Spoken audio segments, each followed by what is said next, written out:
Arun, welcome. I'm Uday Pratap Singh. You're joining us on NewsX. We are, of course, starting this big broadcast and, of course, special broadcast with some great news coming in. We have learned that, in fact, India has launched yet another successful satellite.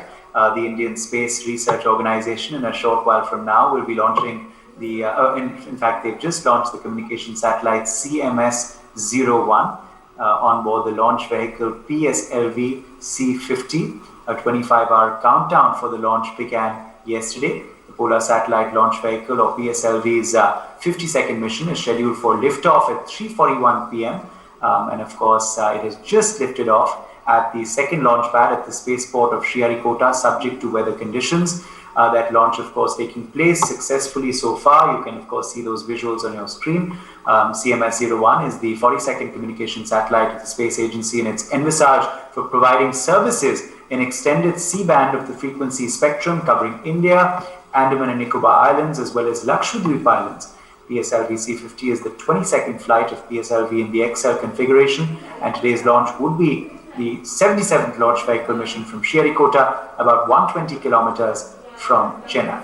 It follows the successful launch of PSLV C-49 Earth observation satellite, as well as 9 customer spacecraft on the 7th of November, which was ISRO's first mission of the year amidst the COVID-19 pandemic.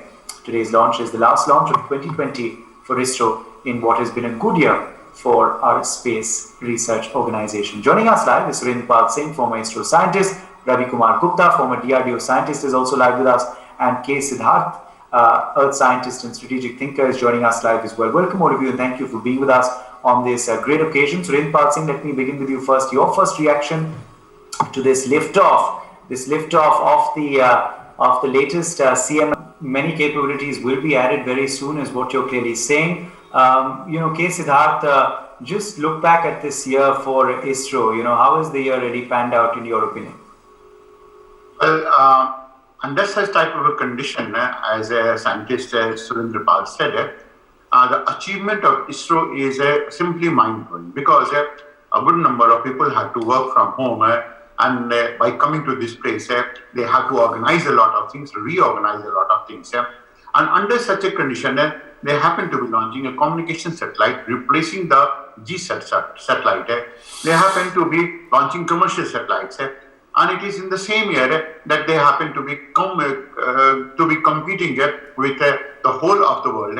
They are going to be elevating their status. They are inviting a good number of private sectors to work with ISRO. They are always upgrading their technology, and at the same time, the number of satellites that they are going to be launching is going to be greater. Now, what all that you can go on to think of with such a severe limitation, with so much amount of a global pressure, if all of these things are going to be achieved, then it speaks volumes about the capabilities of ISRO, and also the strategic heft that ISRO will be able to provide it to India, and also the strategic heft that ISRO will be able to have it in the entire of the Malacca Strait region, Andaman Nicobar Island region, as well as some of the choke points that it is likely to cover and monitor as well. It has been stupendous. Okay. Let me quickly also, in fact, rope back in Surendra Singh at this point. In fact, before that, K. Siddharth, you didn't touch upon this particular launch as well. I'd like your comment on this particular launch as well. The parameters, of course, we can see on our screens there. It's gone off successfully. Do you believe everything's covered? And what do you believe we'll gain from this communication satellite, this 42nd communication satellite of our space agency? As I'm going to begin with one part, that is, it's a replacement of a GSAT satellite. That's number one. Second is, it has a good number of payloads which have been an upgraded form of the GSAT satellite which was launched earlier. Now, an extended C-band antenna in this case goes on to mean that the SWAT is going to be larger and will be able to cover Malacca Strait, Aqua, Andaman Nicobar. Now, Andaman Nicobar is going to be significant by its virtue of being able to penetrate the clouds. It will be able to take a look at some of the type of crater-rimmed islands, which are going to be so significant, because to monitor those islands is going to be a very, very difficult process to any other type of a satellite.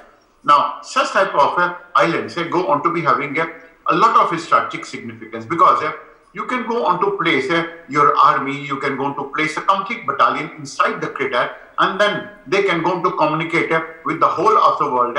And of course, they can be visible, really invisible, largely because they have a crater rim surrounding it. This is one satellite that is going to be helping us in this case. The third is when they are going to be having so much amount of a data exchange in this part, then of course it's a next degree of next generation of a satellite.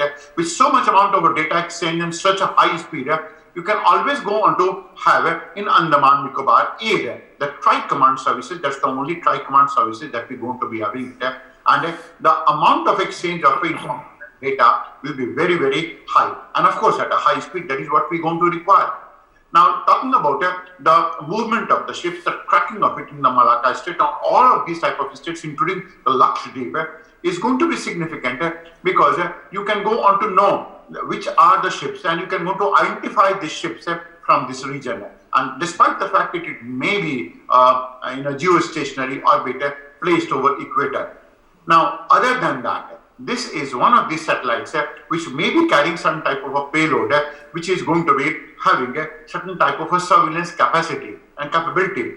Now, government must have done it, and the scientists must have done it so, and that will go on to provide an enormous amount of a benefit to India, particularly in the times when you have several enemies trying to choke South China Sea, several enemies trying to have their presence felt in the Indian Ocean, particularly in the eastern part of the Indian Ocean.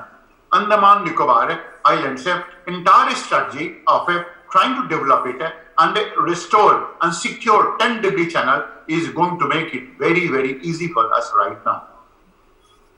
Okay.